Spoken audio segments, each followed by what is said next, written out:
started here, Doug, with today's monologue.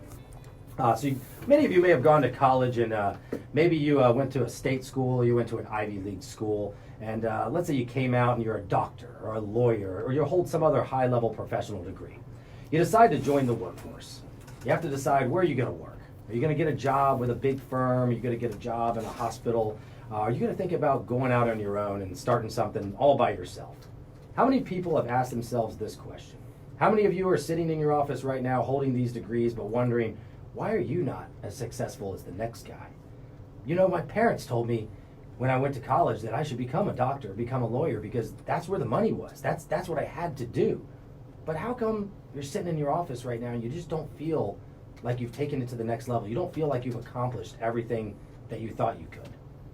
How many of you look back at your parents and say, man, I wish I had gone into sales or something else. My buddy's over here selling Viagra, and he's making millions of dollars, and I'm sitting in the office, running reports for the big dogs and the big partners. Well, our guest on today's show, he told me something during our interview that he received some advice many, many years ago. It really, really resonated with me, and I'm probably going to butcher it, but and I'll let him fix it. But he told me that when he was going through, I think, school or shortly afterwards, he had someone that he looked at as a mentor tell him, he said, you know, when you get out and you have this degree, when you become a doctor, you have to remember, you're not just a doctor. You're also a marketer. You're also a businessman. You're in business for yourself. In order to take it to the next level, you have to understand that you're not just holding that license. You're also a salesman. And with that said, I'm going to tell you who our guest is today. It is none other than Dr. A.J. Rubano. How are you doing, A.J.? Hey, I'm great this morning, Frank. How are you? Doing great.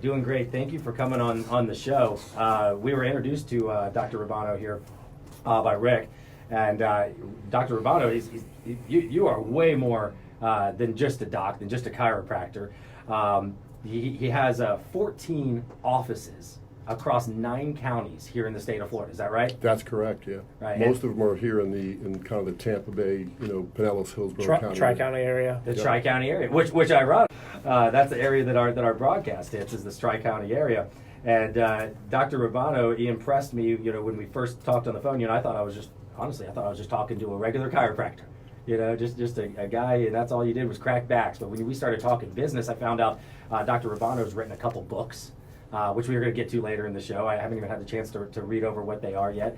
But we're going to talk about the books, and we're going to talk about your story, how you got into what you're doing. Right now on the screen, if you guys are watching, it looks like it's your entire staff that we've got on here, all the different chiropractors, I imagine throughout the different offices in Florida, right? Absolutely, yeah. You can't do what we do without a great team of people, both on the doctor's side and back end. We have a tremendous team that allows us to do what we're best at doing. Great. All right. Well, we're gonna get right into that and make sure my clocks are working up here today. Yeah. So where was your first office?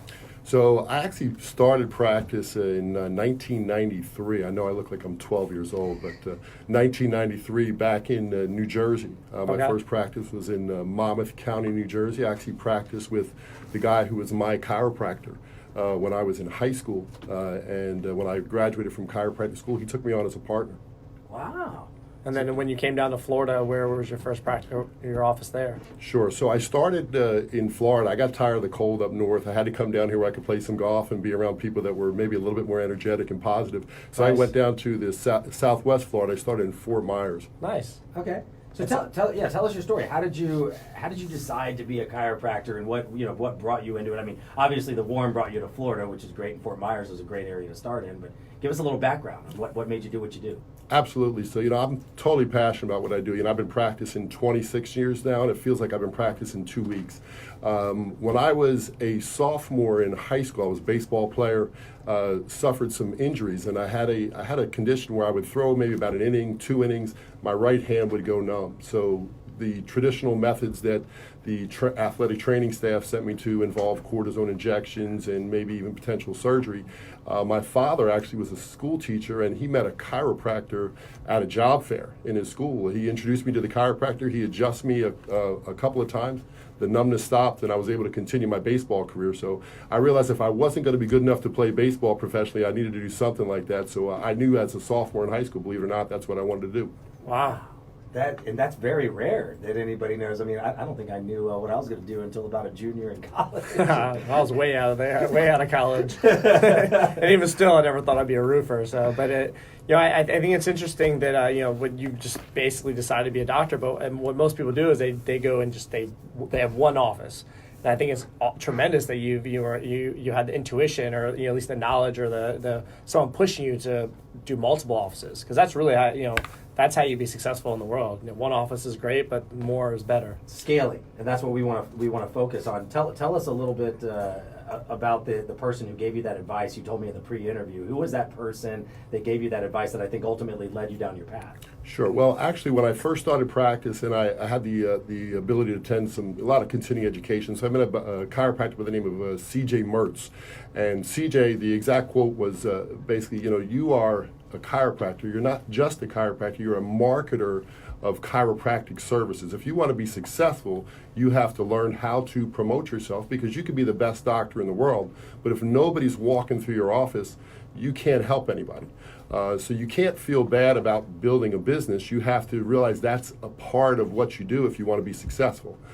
So I give CJ a lot of credit for that, and of course I've had other mentors along the way, but that was really the first person that gave me this mindset that I had to look forward to doing other things than just adjusting or just manipulating. I had to look at the business side a little bit more. So did you go ahead, Doug? Well, I was saying, I don't think you give yourself enough credit, because I think that it's one of those things where you did it. You know what I mean? I think there's a lot of people out there sitting in their seat going, how do I get bigger? How do I scale? And you did it, and I think that's what we need to focus on. Like, how did you do it? What was your key things that you did that made you become what you are today? So as soon as we're going to take a break in about a minute. And as soon as we get back from the break, we're going to go into exactly what Doug's saying. We want to find out.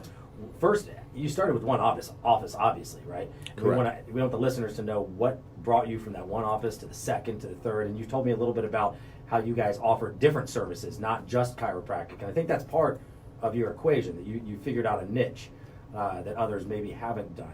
But when we get back from the break, we're going to have Dr. A.J. Rubano here telling us how he went from step A to step B and ultimately to 14 offices across 9 counties here in the state of Florida. 26 years, and you're right, you do look pretty damn young. So you can find them at www.totalvitalitymedical.com. That's totalvitalitymedical.com, or maybe easier if you're driving would be at Dr. AJR, at Dr. AJR, and that's spelled out doctor, on Facebook, Twitter, and Instagram. You're listening to the Business Happy Hour here on 970 and 1250 WHNZ. We'll be back in just a few minutes with Dr. A.J. Rubano. Today's show, we want to talk about scaling. Dr. Rubano, you've done something that so many people in business never get a chance to do. I mean, Doug and I have been in business 20 years now together. I mean, I now have 2 offices, which I think is amazing. But I'd love to be where you are. I mean, 14 offices, 9 counties. You got some great advice back in the day from CJ, right? Correct. I'm giving CJ credit over here. There you go. Another chiropractor that you met, telling you that you are just as much a marketer of your chiropractic services as you are a chiropractor. So tell our listeners, how did you go from one office, and where did it all begin? Tell us how to start this scaling process. Sure. So I'll give you a little bit of background. So when I was practicing in Fort Myers, always had the kind of this really strong work ethic, and I always believed, my father taught me from a young age, you need to treat people like they've never been treated before. You need to create an experience. So through that experience, actually, I had this one hotel that would have business travelers come in, and a lot of times I would get a call 8, 9 o'clock at night, and I would always come in and see those business travelers. And the hotel, they appreciated that. So they actually got a professional baseball player who's just actually got elected to the Hall of Fame, was a patient in their, or was a client in their hotel. He says, listen, I need a great chiropractor. Is anybody you could recommend? They called me, it was actually the day before my birthday, it was February 22nd. And they called me and said, listen, we have a guy, his name is Jim Tomei. He wants to know if you'll come in and you'll see him anytime today or tomorrow. I said, tell him to come right in. I'll meet him at the office. It was about 9 o'clock at night. So I met him at my office, 9 o'clock at night. Jim and I became great, great friends. And he actually ended up playing an extra year in Minnesota because of the fact he was approaching 600 homers. And he said, you give me the best chance to get there because of the way you treat me. I actually would treat him at like 5:30 a.m. every day during spring training. He wanted to be ready before he went to the complex which the Twins had, which was right up the street from my office. And so when Jim then, after he hit his 600th homer, the Twins traded him to the Phillies. And I didn't know anybody in Clearwater. Jim says, I need you to send me to somebody in Clearwater who practices like you. And as a result of that, I referred him to Total Vitality Medical.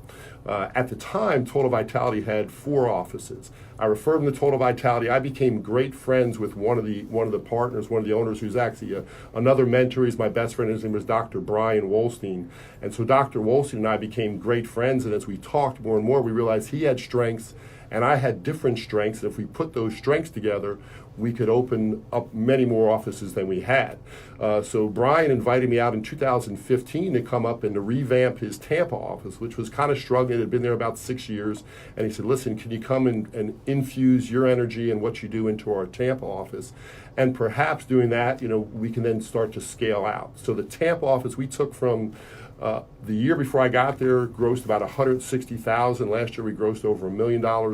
And what we did the following year, as we saw the processes we had in Tampa that we were putting in place, we then said, you know what, there's an opportunity in Sun City. Let's look at Sun City. So we found a physical therapist, and that's really our model, is to find different practitioners within our field. So we're multi-discipline. We do chiropractic, physical therapy, and medicine within our 4 walls. And so we found a physical therapist who, was struggling in her practice. We brought in our model, myself as a chiro, we brought in an MD, and then we took that office and then built that office up. In about 3 months' time, it was profitable. And then from there, we had another young associate that said, listen, I'd like to do something. So we then opened Wesley Chapel, and then we opened Lutz, and then we went out to Orlando and opened one in downtown Orlando, and then St. Cloud, and so we've progressed, Spring Hill, all those areas since then. But it was really once we saw that our model worked and we could streamline the process, we could actually literally open up an office in about 2 weeks. So let's break that down, because I think a lot of business owners don't understand streamlining the process. What type of steps did you guys do in order to do that? I mean, I think one of the key things that I took away from that, and what our listeners need to take away from it as well, is that, and I've said for the longest time, is customer experience, customer service. Do what you say what you do. I mean, that's so key in any business. And, I don't want to say Florida's lacking it, but I find that a lot of businesses in Florida don't do that. I mean, even just the other day, my wife and I emailed a company to try to get a quote. It's been 5 days we haven't gotten a quote. It's like, it's so simple just to do what you're supposed to do, and you'd be successful. Most people would be successful if they just do what they say what they do. Yeah. So I mean, do what they say. That's key. It's huge. So taking that, you guys obviously you focused on customer service in doing this. And did you guys sit down and put together a business plan and say, this is how it's going to go, these are the employees we need? Give us some of the elementary steps that you guys started. Sure, absolutely. And just to hit on what Doug said, yeah. Our thought process is that our culture always supersedes the systems. In other words, the culture that we have as a practice, that's our underlying genetic code of what I think makes us successful. So we can, we look for people who match or line up with our culture.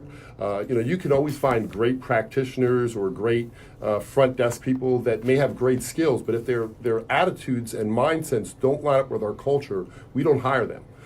Because we find that in that customer service experience, we have to have people who are true to their word, who are extremely caring, and who are always willing, not necessarily go the extra mile, but I always say go the extra inch. You know what? Just that extra inch, doing that one extra step that helps things, work out in the benefit of the person that you're working with.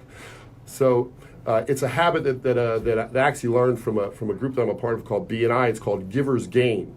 When you give to others, they're going to want to give back to you. When you make that first step, it's the law of reciprocity. So right. That's the underlying, I would say, aspect of our culture.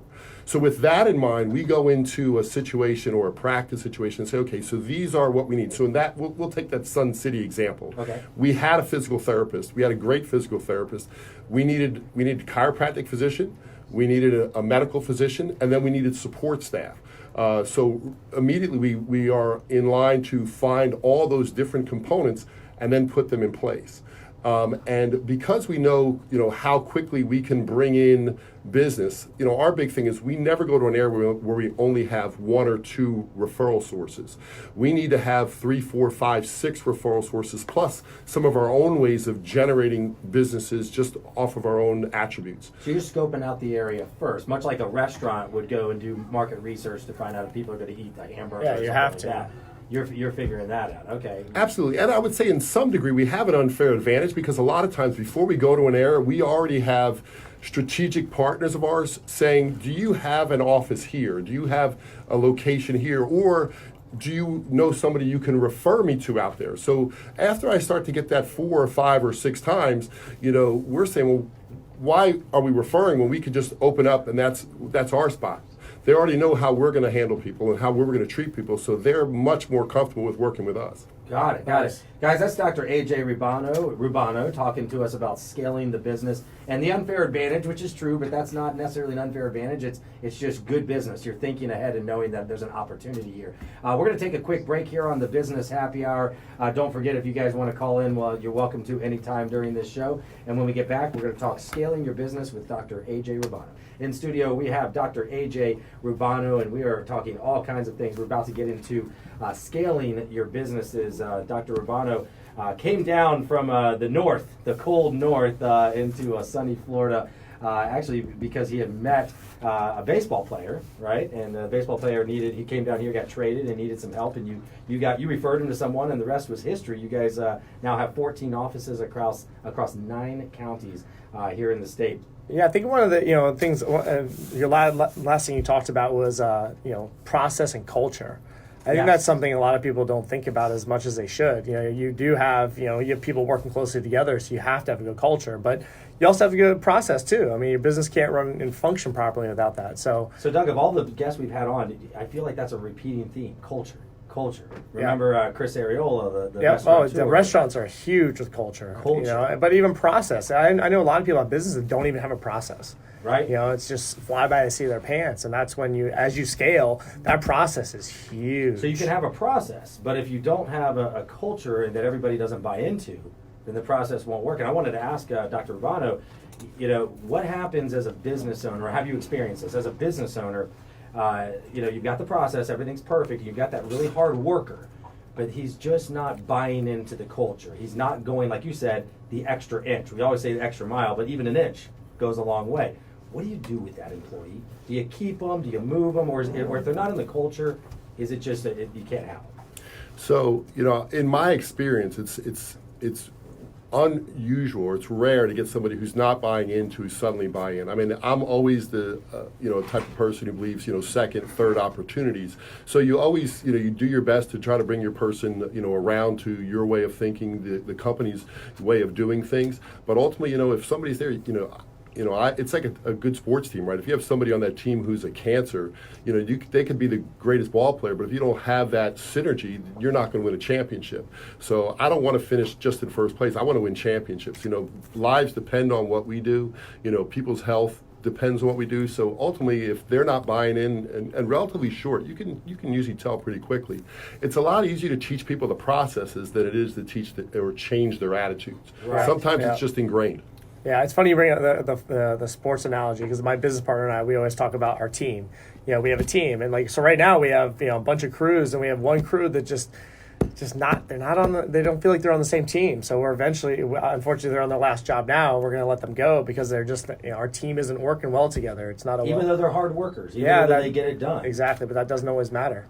Right. That's a great point. And it's just so fun. I never would have guessed in a million years that Dr. Rubano would have brought up culture. Yeah. And everything we talk about. But that seems to be a common denominator amongst every successful business. And I love the analogy. I think you were thinking about the lightning when you said that analogy. I know I was. You said you could be number one but not win a championship. Yep. And you got to win the championship.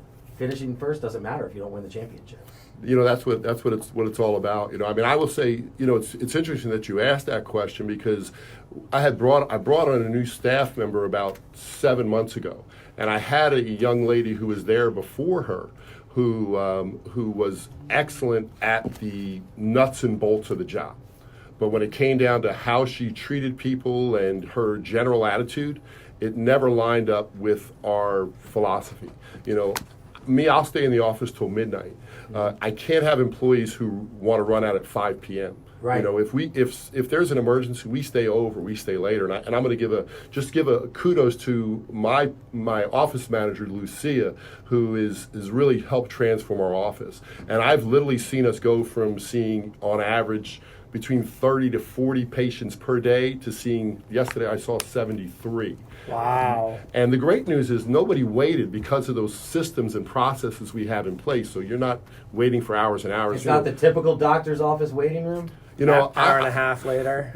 Never. You know, my dad always told me, he says, you know, you reap what you sow. I hate waiting in doctor's office. I won't wait for a haircut. I'm not, you know, so I hate waiting in doctor's office. I don't think my my patients deserve to wait because their time is just as valuable as mine. Yep. Wow. They've got to go to their job. Why is my job any more important than theirs? I can't tell you how many times I'm a I've walked. partner in a pediatrician office. I have a pediatrician office with 2 other people up in Dade City. And I insisted that we hire an office girl. I was like one of my biggest things that I pushed. I'm like, we need somebody. Oh, we only have like 6 patients right now. I don't care if you have 200. You got to have somebody to greet them, somebody do the paperwork, and somebody get them moving. But now we're number 1 in Yelp reviews. We're number 1 on the Facebook review, and we've only been open a month. And That's great. So it was something that I really put some money. I actually talked to Frank about it. I talked to Doug about it, and Pelkey about it. But yeah, I know what you, especially in the doctor's office with this pediatrician office. I now. can't tell you how many See it. times I've walked out of a doctor's office. Oh, I've done it. I've Like- walked out. I mean, usually when you get to about 30, 45 minutes, you're like, okay, well, Unreal. I'm just as important as you. I got to go. But Lucia, and I know exactly what you're saying because when you go into it, forget doctor's office, lawyer, whatever it is, mortgage company, if the person up front is not positive and doesn't give off a good vibe, you just don't want to come back. I think more doctors lose patients because of what happens when they're not in the room with him than when they're in the room with him. Yeah, Totally. I would agree. Yeah, because I mean, look, when the doc's in the room, the doc's doing his job. You know, you're gonna trust him, whatever. But it's how you're treated by everybody else. Do you want to come back? It's the same with any business. Buying a car, going to eat. Matter of fact, it's totally a side topic here. We went to go to a breakfast restaurant on John's Pass last week. And it was supposed to be the best breakfast on the pass, and I had never tried this little tiny place. And we walked in with a party of 10, and the lady was just rude to us. Wait outside, the table's not ready. And my kids and all wanted to stand in the air conditioning, so we just stand there respectfully. She's like, I thought I told you to wait outside. We're like, see ya. And you know, I never write bad reviews. I never have time for that crap. But I got down and sat down at the next restaurant and wrote a bad review. Good. I mean, it's terrible. You can't treat somebody like that and expect them to come back, especially something as simple as breakfast. So with the treating the people right, culture, can't agree with you more on culture. That's something I've been trying to institute in my business and watching out for the virus. I love that you use that term as well. Business owners need to understand what that means. That means someone who does not follow your mentality. Doesn't matter how good of a job they do, if they don't follow your mentality, they're a virus, and that'll It's spread. cancer. Cancer spreads. It's very, very hard to fix that in business unless you literally cut it right out. So, Dr. Rubano, you guys did this. I was going to ask you if there's ever a right time for business owners to scale. I feel like your answer was you recognized the right times by the people asking you. Is that right? Absolutely, yeah. I mean, ultimately, you know, I've always wanted to be more than just one office. But timing is everything, certainly, and understanding. You know, you don't want to just do it without a plan in place. I think he also said, you know, one thing I took away is that you have to have a well-oiled machine before you can replicate it. You know, if you don't have a well-oiled machine, if you're having issues here and there, I mean, it's hard to replicate that because you're gonna have the same issues when you go to the next one. But when you have one office versus 14 offices, you better have a very well-oiled machine. So you have the exact same process throughout all the offices? Yes, every office is, you know, I mean, we're not a franchise, you know, we're all, you know, corporately owned, you know, with multiple partners. Right. But ultimately we go to it with that franchise model in mind. You know, if somebody walks in, you know, we have systems in place. So if I walk into my Wesley Chapel office, which I haven't treated a patient at Wesley Chapel since we first opened it, you know, we got that running. My partner, Dr. Jay Lorienzo, is an amazing doctor, runs that office and has it going so well. But if I walked in tomorrow and Jay was sick, I could literally pick up the charts and treat and just walk in and handle that office as if I handle my Tampa office, which I'm at, you know, 3 days a week. So absolutely, having those processes in place makes it easy just to do the next one. And then we train our doctors in that. You know, we get under the wing. When we open up a new facility, I'll usually go there and I'll be with them for a couple of months. Or my partner, Dr. Wolstein, will go there and we will really mentor them. I mean, I think mentorship, I can't even remark on that enough how big that is, because I still have a mentor, and it's helpful for me to have a mentor, but it's also helpful for me to mentor somebody else, because it helps me even fully more ingrain that process into myself. So we pass that on. So now Dr. Lorenzo, who I mentored, he mentored our doctor in Orlando when we started that practice. So it's kind of a it's like we're passing the torch. So having those key people are essential as well. You can never do something like this on your own. You need to really understand those other key components. Now, would you say your process is ever changing, or is it, it's pretty much you've perfected it now, or are you constantly trying to revamp it? That's a great question. When Brian and I started our first entity together, because I failed to mention, we attempted to start a practice in Orlando. We did it with a medical doctor who didn't have physical therapists, didn't have chiro, and was only making about $4,000 a month, actually losing money. We went in and we took that practice from about $4,000 a month to over $50,000 a month in 4 months. The only problem we did is we didn't have the process corrected. She actually embezzled the money and we were out. But what we learned from that is, okay, we need to make sure we have all of our billers, all of our systems, so we control the whole process every step of the way now. So absolutely, we're if we find something that works, we stick with it. If we find something that doesn't work, we dump it and we say, okay, what can we do that's a better solution for this? So you actually, you're always in flux. You have to always be looking to change, what you're doing if it's not working. Great point. For all the business owners, if you missed what he said, number one, as successful as they are, they still have some sort of trial or tribulation. It has some sort of failure. It's what you learn from that makes you the better business owner. There was a quote I saw recently. It was, bad times make strong men. Good times make weak men. And that can be translated to business. If you don't fail, you'll never know what it's like to truly succeed. So great quote there. How much time do we have before our next segment break? 30 seconds. All right, just double checking here. So when we get back, we're going to do the business tip of the week here with Dr. AJ Rubano. And don't forget, if you guys want to find him, it's at Dr. AJR on Facebook, Twitter, and Instagram, or the website, totalvitalitymedical.com. And don't forget, if you're looking for a good photographer, rickvisuals.com. That's Rick Talseda. We'll be back with the Business Happy Hour in just a minute. Hey guys, welcome back to the Business Happy Hour here on 970. Sorry, we're having too much fun in studio with Dr. AJ Rubano. You can find him at Total Vitality Medical or at Dr. AJR, and that's spelled out Dr. AJR on Facebook, Twitter, or Instagram. Guys, it is that time. We are in the final segment. The show is going extremely fast here on the Business Happy Hour. We are going to do the business tip of the week, and in true fashion, we are going to let our in-studio guest give the business tip of the week this week. So let's listen to Dr. AJ Rubano. So my business tip of the week is this. We've always been taught that we need to have people like us or to be interesting. But I found out that if you let people know that you like them, that you're most likely to be successful. So make sure that your customers, your clients, your patients know that you genuinely care about them. And when they know that you genuinely care about them, they'll trust you not only with their health, with their body, but with their business. That is a great point. And it's like we talked about, it's like having 2 ears and 1 mouth. So you want to listen. Listen is the key. I mean, most people want to just talk, but you really need to listen to your clients. I haven't heard that since I was 10 years old, Doug. My dad used to say that. You have 2 ears. I think too many mouth. people in this world, when you meet them first, they always want to talk about themselves. Right. Like, I think you can let. I like to hear what people have to say. I don't like just talking. So it's too many narcissists in this world. It's just better just to listen sometimes. So yeah, and in business especially, I love that business tip of the week. So you guys heard it here. That's Dr. AJ Rubano telling you, listen. Well, as a salesperson, you technically want to listen to what your clients want and what they need. So right. That's just key to being a salesperson in general. That's a good point. And I wanted the listeners to take away from this. If you're a professional out there, if you're holding that doctor's license or a legal license, a law degree, something like that, and you're sitting there working for somebody, you have hope, guys. You can get out. You can do it on your own. You have to take the advice that CJ gave to Dr. Rubano. I got to meet this guy.